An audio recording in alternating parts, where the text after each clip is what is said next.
Survey Québec, le podcast. Aujourd'hui, on parle de Survey US. On parle de l'épisode 8 de la saison 47. Je m'appelle Hugo. Et il me fait plaisir de parler avec vous de Survey aujourd'hui. Donc, si on commence. Donc, premier point que j'ai noté sur cet épisode-ci.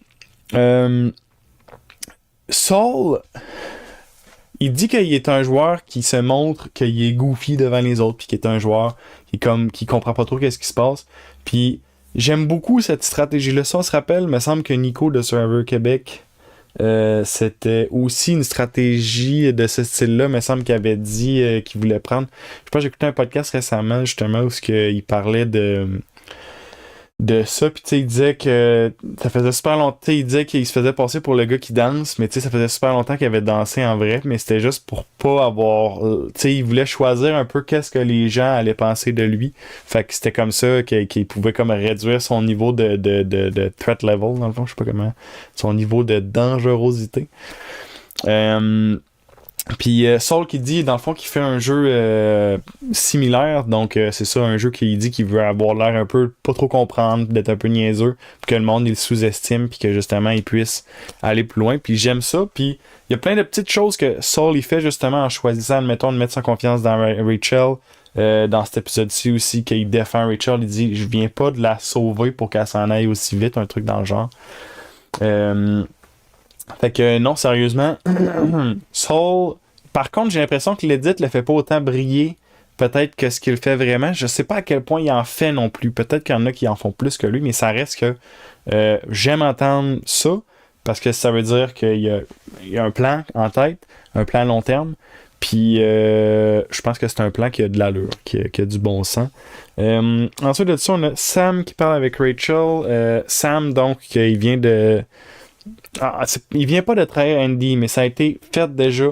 Il a trahi Andy dans un sens, parce que là, c'est ça. Lui, il est bien correct avec elle sortir. Puis là, il dit avec Rachel que genre, il veut travailler avec elle, ou je sais pas trop quoi. Je me rappelle plus exactement qu'est-ce qu'il a dit, mais. En gros, donc Sam qui essaye de se recréer un peu un capital d'alliance, justement en allant chercher Rachel, puis là il parle avec les autres alliances que ouais, quand on est allé au Feast, tu sais, on s'était tellement bien entendu, puis là c'est sûr qu'on va réussir à avoir de quoi, nanana. Puis il essaie de vendre du rêve un peu dans le fond. Où est-ce que ça va s'en aller? On va voir à la fin de l'épisode, mais en fait vous l'avez déjà vu, donc ça s'en va pas vraiment quelque part pour lui. Je vais reparler de ça un petit peu plus tard dans cette analyse, mais sinon, c'est ça. Puis en même temps, on parle de ça, mais il y a aussi, oui, il va chercher Rachel, puis il parle un peu pour faire genre, ah ouais, là, on va pouvoir travailler ensemble, nan. Mais il y a aussi qu'il semble vraiment, même devant Rachel, mettre Andy de côté quand Rachel a dit, ah non, c'est vrai, des fois je l'oublie, puis là, lui aussi, il est comme là, ah ouais, non, mais c'est vrai aussi, je l'oublie. Tu sais, à quel point tu oublies quelqu'un qui devrait être dans ton alliance, puis je catch que genre Andy a des problèmes peut-être et tout à être son allié, mais tu sais ça reste que un homme c'est un homme, puis Andy était un homme pour eux, puis sérieusement qu'ils le trahissent de même, c'est niaiseux parce que Andy aurait resté avec eux même s'il est maladroit parfois dans d'autres situations, mais t'as perdu un homme, t'as pas juste perdu un homme en plus là, c'est ton allié numéro 1 qui vient de partir, fait que tu sais t'as perdu un homme et ton allié numéro 1 vient de partir. Pourquoi? Parce que je sais même pas pourquoi, en fait, c'est comme pas clair. C'est juste. Il considérait qu'il n'y avait pas besoin d'Andy ou un truc dans le genre, mais tu sais, une personne dans Survivor, ça vaut excessivement cher, puis plus tu vas loin dans le jeu, plus cette personne-là vaut cher. Parce qu'un vote, quand vous êtes. Je l'ai déjà dit plein de fois, mais. Quand vous êtes 5, un vote sur 5, c'est beaucoup. 2 votes sur 5, c'est vraiment beaucoup. Là, ok, ils sont encore une dizaine à peu près, fait que oui, ok, 2 votes, c'est pas tant, mais c'est pas.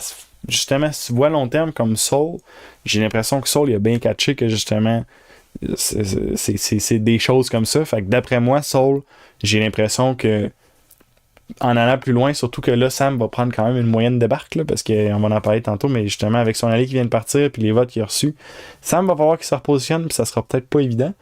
Mais un joueur comme Saul, par contre, qui est plus ou moins toujours comme au centre. Tu sais, des fois peut-être ça parle un peu de lui pis tout, mais tu sais, surtout avec le gars qui était entertaining numéro 1, là, que j'ai Rome. Rome qui est parti, Saul, j'ai l'impression que ça va être beaucoup plus mollo parce que la personne numéro 1 qui arrêtait pas de bâcher sur Saul, c'était clairement Rome. des fois c'était un peu juste de même parce que comme par défaut, là, mais ça reste qu'au final, depuis que Rome est parti, j'ai l'impression que Soul, ça va aller plus smooth, puis j'ai l'impression que ça risque d'être plus smooth pour un moment, parce qu'il y a des cibles beaucoup plus grosses sur d'autres personnes en ce moment. On va en parler d'ailleurs d'une de ces personnes-là qui s'est pris une cible très officiellement cet épisode-ci. Mais si on continue l'analyse, qu'est-ce que j'ai écrit? Geneviève, si vous suivez ces analyses, vous êtes au courant que j'adore Geneviève, j'adore l'appeler Geneviève. Elle a dit Poutine dans cet épisode et j'ai noté Let's Go, la Canadienne. Geneviève, incroyable. J'espère qu'elle va aller très loin. J'espère qu'elle va avoir de la poutine à Sir US, ça serait vraiment bien aussi. Andy ramasse aucun parchemin, donc poursuit son legacy du Charlie Brown de cette saison. J'ai noté ça, mais c'est vrai que ça fait très Charlie Brown quand on y pense. Tout le monde se ramasse des parchemins, lui il passe devant les parchemins puis il en pogne même pas. C'était vraiment une mauvaise performance de sa part, oui. Ça aurait pu arriver à n'importe qui. Fait que, c'est du Charlie Brown, mais si ça serait arrivé à quelqu'un d'autre, si ça serait, ok, c'est bon, les images des raies, faites attention, très important. Donc c'est ça, si c'était arrivé à quelqu'un d'autre, ça serait. En tout cas, là, hey, je suis tout mélangé. Ok, fait que si c'était quelqu'un d'autre que lui, il l'aurait montré pareil, puis il l'aurait fait paraître niaiseux, cette personne-là aussi. Fait que, tu sais, oui, c'est du Charlie Brown, mais ça aurait pu arriver à n'importe qui. Parce que, me semble, dans Server Québec, justement, c'était pas Jean Junior, me semble qu'il n'en avait pas trouvé, ou il en avait genre trouvé un. Fait que, tu sais, c'est un peu le même principe, mais Jean Junior était pas du tout un Charlie Brown. C'était juste ça a donné qu'il n'avait pas performé. Là-dessus, on parle justement de la auction, donc Rachel qui se ramasse dans sa bouffe, un petit parchemin. Plus tard, justement, on va prendre qu'est-ce que c'est, mais à ce moment-là, c'est pas compliqué. Si elle réussit à sortir le parchemin, sans que personne le remarque, la voit, très très très bon pour elle. Si quelqu'un la remarque, ça devient potentiellement mauvais pour elle, parce que ça lui met une cible sur le dos. Puis elle pourrait se faire achaler de genre, ah ouais, qu'est-ce que t'as eu, hein? Qu'est-ce que t'as eu? Montre-moi là. Puis là, elle est comme faite de genre, ben, soit que je mens, puis que je le montre pas. Puis là, mais si je mens, puis ils me disent, non, mais montre-moi là. Fait en gros, elle est vraiment juste pas dans une bonne position si elle se fait voir. En revanche, elle time ça super bien. Donc, au moment où je pense, Geneviève, justement, elle va chercher un plat de gâteau puis de brownies. Elle profite de ce genre 2 secondes-là pour pique le petit parchemin, elle met ça dans sa brassière, puis super bien exécuté. Donc ensuite, justement, on voit un petit peu plus tard que c'était la position d'une immunité qu'elle va chercher d'une façon tout à fait smooth. Personne ne la remarque. Fait que, sérieusement, Rachel, en plus qu'elle a réussi à trouver le parchemin, elle a réussi à trouver ce que le parchemin lui indiquait. Donc, elle a une immunité cachée que personne n'est au courant. Se positionne extrêmement bien par rapport à ça, justement, tant qu'elle est capable de garder le secret. Parce que si ça fuite qu'elle a ça, ça devient différent. Ça lui met une cible sur le dos, dans le fond. Puis je vais en parler un petit peu plus tard tantôt, parce que ce Tribal Council-là, elle a joué son Shot in the Dark. Puis là, c'est une théorie du complot encore. J'adore les théories du complot. Donc, je vais en parler un petit peu plus tard là-dessus, mais j'ai une théorie du complot sur pourquoi est-ce qu'elle aurait joué son Shot in the Dark. Si je continue, qu'est-ce que j'ai noté là? Sam perd son vote. Donc, Sam perd son vote, effectivement, à cause que... Ça c'est une mécanique que je sais pas quoi en penser, pour vrai. La personne qui lui reste le plus d'argent à la fin de l'enchère se voit retirer son vote au tribal suivant. Ça, je trouve ça... Je sais pas quoi penser de cette mécanique-là. Je catch, mais en même temps, je suis comme... Mais ça fait exactement ce qu'on a vu. Ça fait juste que, OK, ben, t'es la prochaine personne qui a le plus d'argent. Fait que qu'est-ce que tu fais? Tu mets tout ton cash. C'est comme, je sais pas, je trouve ça moyen comme mécanique, sérieusement. À la limite, il pourrait mettre un truc du genre, OK, genre, il y a un de des objets qui va être à l'enchère, que c'est un désavantage, et si vous l'achetez, vous avez ce désavantage. Ça serait chiant en maudit d'acheter que tu perds ton vote, je suis d'accord. Mais je pense que ça ferait des mécaniques plus intéressantes au niveau de OK, qui va bid sur quoi. Parce que là, c'est genre, OK, ben on sait que c'est elle qui va tout mettre son cash. OK, on sait que c'est elle qui va tout mettre son cash. OK, on sait que c'est lui qui va tout mettre son cash. C'est pas super intéressant. Puis là, ils ont essayé de mettre ça plus spicy avec leur affaire de manger des vers de terre, mais c'est comme OK, mais genre. En tout cas, c'est pas top, je trouve, franchement. C'est pas nécessaire. Euh, Ensuite de ça. Ok, j'ai descendu un petit peu trop bas. Sierra travaille fort pour grossir son alliance. Donc, on a Sam qui a travaillé un petit peu plus tôt pour grossir son alliance. Le Sierra travaille aussi pour grossir son alliance. Ça va un peu jouer contre eux parce que Sam, je pense qu'il est vu comme un joueur très physique et stratégique. Physique, ben en tout cas, il me semble que j'ai entendu ça au travers d'une des conversations. Il me semble qu'il n'est pas si physique que ça, mais ok. Puis Sierra, vu comme une joueuse très sociale de son côté, puis justement en allant travailler à faire des alliances comme ça, je pense que ça fait davantage peur aux gens. Puis ça a donné le résultat qu'on a vu ce soir, donc Sierra qui est parti. Ensuite de ça, Caroline et Geneviève, mes deux bestes, qui. Là, j'ai noté à ce moment-là, c'était comme pas coulé dans le béton qu'ils allaient faire une alliance, mais ils en ont parlé vraiment beaucoup. Puis là, j'ai noté justement que s'ils s'allient ces deux-là, ça serait incroyable. C'est mes deux bestes, fait que je veux qu'ils s'allient. Puis je pense qu'ils sont alliés. À vérifier dans les prochains épisodes, mais j'ai le feeling qu'ils vont être alliés. Ensuite de ça, challenge d'immunité, Carl, tantôt j'en ai parlé un peu, mais il y a des joueurs qui ont des targets sur eux présentement. Puis Carl est définitivement un de ces joueurs-là. C'est depuis que les immunités individuelles sont entrées en jeu, il les a systématiquement gagnées. Oui, il y en a deux qu'il a gagné, que c'était des doubles immunités. Je suis d'accord. Donc, cette immunité-ci aurait été le gagnant final parce que c'est lui qui a duré le plus longtemps. L'immunité d'avant, ben en fait, c'est pas sûr parce que c'est pas certain parce que je pense que Sue elle a lâché plus tôt parce qu'elle avait déjà gagné son immunité. Je suis comme, faudrait que je retourne voir. Là. Mais reste qu'il est définitivement dangereux dans les challenges. Je pense que ça va faire peur à plusieurs joueurs. Puis je pense que s'ils ont une possibilité de le sortir, donc si Carl ne gagne pas une immunité, je crois qu'ils vont se diriger vers lui simplement pour cette raison-là. Donc, puis il catch, là, même lui-même dans l'épisode, il dit que ça y met une grosse cible dessus, fait qu'il va falloir qu'il fasse attention. Puis en effet. Ensuite de ça, les plans. Après le challenge d'immunité, les plans, ça va dans toutes les directions. Donc on a Sue et Carl qui sont immunisés. Là, il y a des noms qui sortent. Il y a le nom de Gabe qui sort, le nom d'Andy qui sort, le nom de Sierra qui sort, le nom de Sam qui sort, le nom de Rachel qui sort. On a beaucoup de noms qui sortent. Au travers de ça, justement, on a l'alliance de mes deux besties qui est en train de se créer, donc Caroline et Geneviève, qui travaillaient pour peut-être plus sortir Rachel, mais des joueuses très stratégiques, des joueuses qui comprennent comment ça fonctionne. Le vote se dirige un peu ailleurs. Ils veulent pas comme essayer de brasser trop quand ils sont en train de solidifier quelque chose. Fait qu'est-ce qu'ils font? Ils acceptent où ce que ça s'en va, se dirigent avec les autres vers justement le vote de Sierra et Sam. Vote de Sierra et Sam que je vais aller à mes notes. Là. Je me suis fourré bien raide. Moi, c'est pas là que je m'en allais, mais quand je vais être rendu là, je vais en parler. Ensuite de ça, au travers... Qu'est-ce que j'ai dit ça? Charlie Brown, Andy. Andy, cet épisode-ci, content de lui à certains niveaux.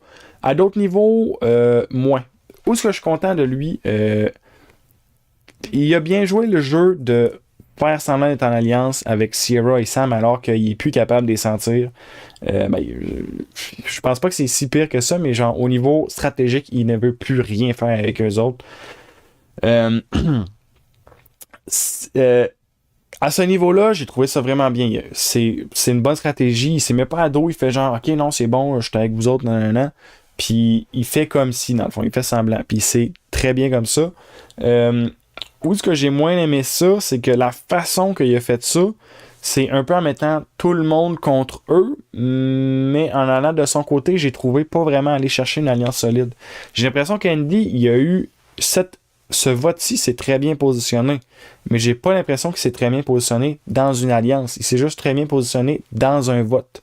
Puis c'est génial pour avancer, mais c'est génial pour avancer un vote, justement, parce que j'ai l'impression que le prochain vote, il sera peut-être pas vu comme un danger, donc ça devrait être positif pour lui, mais reste que avec qui il va travailler, ben il va être plus ou moins encore un agent libre versus, admettons, Geneviève et Caroline, que eux, je trouve qu'ils ont travaillé pour solidifier quelque chose en plus de solidifier un vote, que le vote n'a pas marché, mais tu sais quoi, au final, c'est plus important d'avoir une alliance forte quand que vous n'êtes pas en danger de toute façon, que d'aller juste chercher un vote. Puis là, j'ai l'impression que c'était ça. Andy, lui, se dirigeait, OK, je kick Sierra et Sam de là, il faut qu'ils s'en aillent. Mais dans un sens, c'est comme, trouve-toi une alliance au lieu de te trouver des ennemis. Parce que c'est bien le fun de te trouver des ennemis, mais quand tes ennemis vont être partis, ben, qu'est-ce que tu vas faire? Tu vas être tout seul. Versus les autres qui vont être en alliance. Fait. Ça, c'est le côté que j'ai un peu négatif, j'ai trouvé de qu'est-ce qu'il a fait. Mais en tout cas, on va voir dans les prochains épisodes comment il va réussir à se positionner. J'ai l'impression qu'il va réussir à mieux se positionner que Sam, mais en tout cas, on va en parler davantage tantôt. Ouais. Je vais prendre 2 petites secondes pour le moment. H2O, profitez-en pour vous hydrater. L'hydratation, c'est important.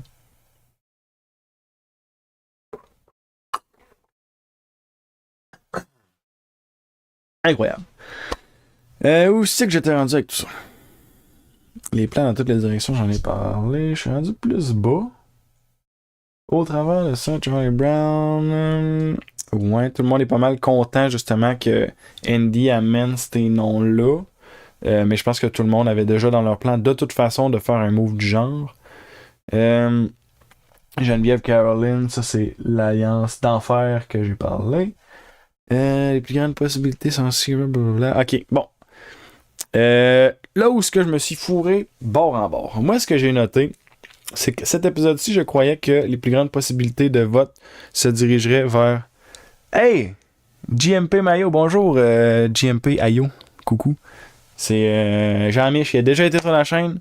Un bon salut dans les commentaires s'il vous plaît, JMP Mayo. Je sais pas comment lire ton nom, là. T'aurais pu prendre un nom qui se lit mieux que ça, mais c'est pas grave, on t'aime pareil, Jean-Mich. Excusez. J'ai manqué d'heure. Qu'est-ce que je disais? Sierra, Rachel, ok, c'est ça. Où c'est que je pensais que le vote allait s'en aller? Je pensais fortement que le vote s'en irait sur Sierra et Rachel, avec une majorité sur Rachel, et que Rachel jouerait son immunité, ce qui la verrait protégée, et donc ça serait Sierra en deuxième qui serait éliminée. Et j'ai noté dans cette même bunch de notes-là que ça c'est mon idée.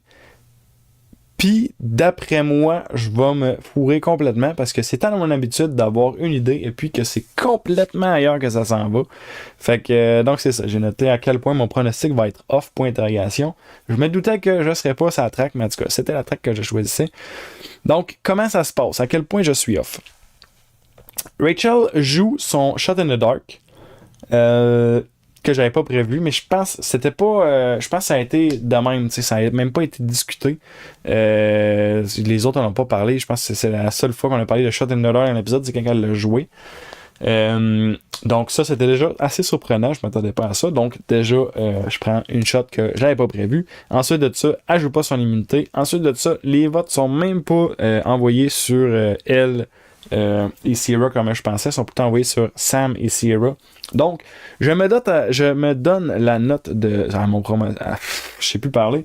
Je donne la note à mon pronostic donc de 33,33333%, qui n'est pas une note de passage. Je n'ai pas fait une très bonne évaluation là-dessus. Mais c'est ça qui est ça. Et au moins, je m'attendais de pas faire une bonne évaluation. Fait que dans mon échec, je suis satisfait, I guess. Peut-être, je sais pas. En tout cas. Sierra qui sort. Ouais. Là, j'ai pris une note. Ça n'est pas arrivé, mais c'est très bien que c'est arrivé parce que c'est pas arrivé plutôt.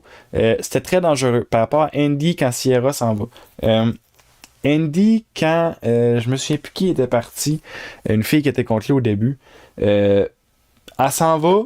Puis il arrive au feu, puis il est comme « Hey, je suis tellement content, c'est incroyable de l'éliminer. » Puis Puis là, ce que j'aurais trouvé ça dangereux, c'est s'il commence à show off devant Sierra, genre il fait « Je savais que t'étais contre moi. Fait que c'est moi qui ai orchestré ça. Je t'ai sorti. » Je sais pas pourquoi il parlerait de même, là. Mais s'il faisait un truc du genre, ce qui est problématique, c'est que Sierra s'en va sur le jury. Tu veux pas te mettre du jury à dos pour aucune raison. Fait que take a chill pill, genre, prends juste ça mollo, puis genre, juste, essaye pas de faire de vagues ou genre d'en faire niaiseux. C'est pas nécessaire, fais-le pas. Il l'a pas fait. C'est le genre de joueur que j'aurais vu le faire, justement, faire des vagues un peu, puis ça serait pas nécessaire, mais je suis content qu'il l'ait pas fait. Donc c'est ça. Donc c'était juste une note que j'avais pris là-dessus. Ensuite de ça, Rachel. Là, on rentre dans la théorie du complot. Rachel, elle a trouvé une immunité qu'elle est la seule à savoir qu'elle a. Qu'elle est la seule à savoir qu'elle avait un indice qui pointait vers ça. Que l'immunité, d'après moi, où ce qu'elle a trouvé, donc il fallait qu'elle a percé comme en dessous de la tête pour l'avoir. Je pense pas que personne va remarquer ça, donc je pense que personne va vraiment juste avoir va penser qu'elle pourrait peut-être en avoir une immunité. Je pense qu'elle est en super bonne position. Et où est-ce que ma théorie du complot m'amène, c'est que elle joue son Shot in the Dark ce soir. Oui, un peu dans un sentiment de OK, il faut que je trouve de la sécurité. Je pense qu'elle jouait ça, puis elle regardait énormément les autres joueurs au moment où elle a joué ça. Probablement parce qu'elle voulait jouer son Shot in the Dark, regarder qui serait comme ouh, tu sais, genre les réactions de genre OK, genre ça se peut que ce que j'ai fait, ça marche pas. Puis là, si elle aurait trop remarqué de réactions du genre, justement, oh boy, genre mon vote sera pas bon, là, j'ai voté contre Rachel, ben là, elle jouerait son vrai idole et elle serait immunisée. Ou ben donc, le Shot in the Dark aurait pu simplement fonctionner, qui aurait été très bien pour elle aussi. Mais ça fait même pas partie de la... Là, je fais juste déconstruire. Ça fait même pas partie de la théorie du complot. Où est-ce que la théorie du complot s'en va? C'est, est-ce que Rachel aurait joué son Shot in the Dark pour que les autres se disent « Ah, je peux pas travailler avec elle, là. C'était le moment de voter puis de mettre des votes sur des gens, puis elle voulait même pas embarquer, tu sais. Je peux pas travailler avec cette fille-là, je vais l'éliminer. » Puis là, personne n'est au courant qu'elle a une idole, fait que là, elle s'arrange pour se ramasser des votes sur elle. Elle va peut-être essayer de jouer un peu trop sneaky, justement, pour trop sortir du lot. Elle se ramasse plein de votes sur elle. Et la seule personne qui est au courant qu'elle a une idole, le dit peut-être à une ou deux personnes de confiance pour se créer une alliance avec eux. Admettons, Saul et je sais pas qui, Saul est en alliance avec, que c'est assez solide. Et là, le dit juste à ceux-là, ils font « Hey, ok, j'ai une immunité, tout le monde va voter contre moi. On choisit qui qu'on sort. On a 3 votes, on choisit, ok? » Puis là, mettons, elle s'immunise, puis ils font « Ok, boum, on sort Geneviève. » Hey, ça serait genre incroyable. Ça, c'est ma théorie. Je pense pas que c'est ça. Je pense qu'elle a juste joué le Shot in the Dark en se disant « Ok, c'est peut-être encore moi qui est en danger, je veux pas partir, fait que je vais le jouer. » D'après moi, c'est plus ça qui est arrivé. Je pense que mon autre théorie est tirée par les cheveux. Pas, c'est too much, là. Mais en tout cas, j'aime bien croire à ces théories-là, un peu comme la théorie de André dans Survivor Québec saison 2. Si vous avez suivi, vous savez de quoi je parle. Ensuite de ça, Sam. Je pense que je n'ai parlé un peu tantôt, mais Andy, il va devoir se repositionner parce qu'il s'est pas clairement positionné dans une alliance cet épisode-ci. Il s'est positionné dans un vote, comme je disais. Sam s'est fait forcer dans une position de joueur dangereux en recevant plein de votes et en étant une des deux personnes ciblées avec Sierra qui aurait pu quitter ce soir. Sam va devoir se repositionner et j'ai l'impression que Sam peut-être plus de skill pour se repositionner. Par contre, où est-ce que ça va être plus difficile, c'est que Andy, les gens vont probablement plus l'accueillir que lui, qui est vu plus comme quelqu'un de dangereux, j'ai l'impression. Puis c'est là que ça va être difficile, d'après moi, pour lui. Je pense que la façon qu'il va pouvoir se repositionner, ça va vraiment juste être en prenant dans le fond ce qui passe. Si quelqu'un lui tend quelque chose, il va falloir qu'il saisisse et qu'il se fasse pas crosser. Parce que si quelqu'un fait juste, il tente de quoi, genre, viens dans mon alliance, on va voter pour telle personne, puis il a juste le backstab au coton qui pourrait très bien arriver. Mettons que Gabe le recrute. Genre, Gabe, lui, il n'y aurait pas de problème à le backstab violemment. Là. Donc c'est ça pour Sam. C'est ça pour Andy aussi. J'en ai parlé un petit peu tantôt. Les plus... Ouais, c'est ça. Puis Sam... Qu'est-ce que j'ai noté d'autre ici? Il y en a beaucoup de votes, donc ouais. Ouais. Ben, j'ai noté aussi qu'il devrait... probablement qu'une des meilleures stratégies pour Sam, ça va être de rester plus humble. Puis pas essayer de genre se forcer dans une alliance parce que les joueurs le laisseront pas passer s'ils essaient de se forcer dans une alliance, puis ça pourrait juste jouer contre lui d'après moi. Donc ça fait pas mal le tour. Donc encore une fois, le petit moment que je prends pour vous dire si vous aimez la chaîne, si vous aimez les analyses qu'on fait sur la chaîne, vous pouvez partager, commenter, liker, toute cette affaire-là. Vous savez comment ça marche, merci beaucoup. Et là-dessus, c'était donc la fin de cet épisode. Merci beaucoup d'avoir écouté et on se revoit un autre tantôt. Salut, bye bye.